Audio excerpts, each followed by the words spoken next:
एकंदरीत असं आहे की मागचा जो 1 वर्षाचा कालावधी गेलेला आहे त्याच्यामध्ये माझे भाऊ संतोष अण्णा यांची जी क्रूर हत्या झाली त्यावेळेस जी गावाने एकी दाखवली, ज्या पद्धतीने न्यायाच्या भूमिकेत सगळं गाव उभं राहिलं, त्याच भूमिकेत आज देखील की जे राहिलेलं काम आहे संतोष अण्णांचं किंवा राहिलेला कालावधी 18 महिन्याचा असाच पुढं जावा अशी गावकऱ्यांची अपेक्षा आहे. माझ्याशी देखील चर्चा झालेली आहे, परंतु कुटुंब आणि गावकरी या संदर्भात अंतिम निर्णय घेतील आणि ही बिनविरोध निवडणूक झाली पाहिजे अशी सर्वांची अपेक्षा आहे.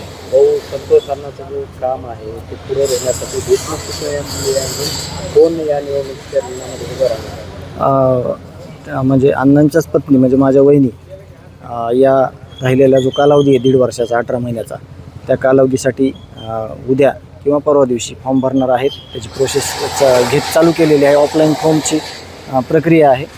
तर सगळ्यांना विचारात घेऊन आणि जे आजी माजी सरपंच आहेत, जे सदस्य आहेत ग्रामपंचायतचे आणि जे ज्येष्ठ लोक आहेत गावातले त्यांना विचारात घेऊन सगळ्या गोष्टी किंवा त्यांच्या सल्ल्याने ह्या गोष्टी करणार आहेत.